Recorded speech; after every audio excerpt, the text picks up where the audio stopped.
Welcome back to another technical video. Today we're going to be going through your question, answering it, and hopefully finding that solution for you. Now, remember to stay just a little bit crazy like me, and hopefully you get to that resolution. Now let's continue on.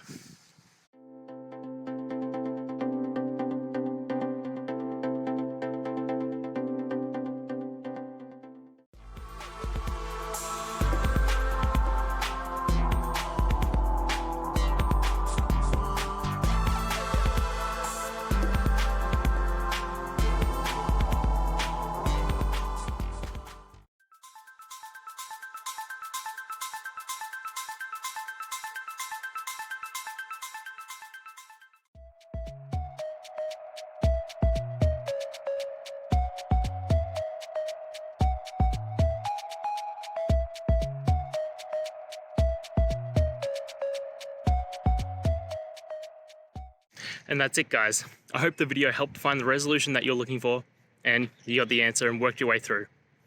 If it did, please hit subscribe. I'd really appreciate it. And until the next time you need technical help, I hope you have a good one.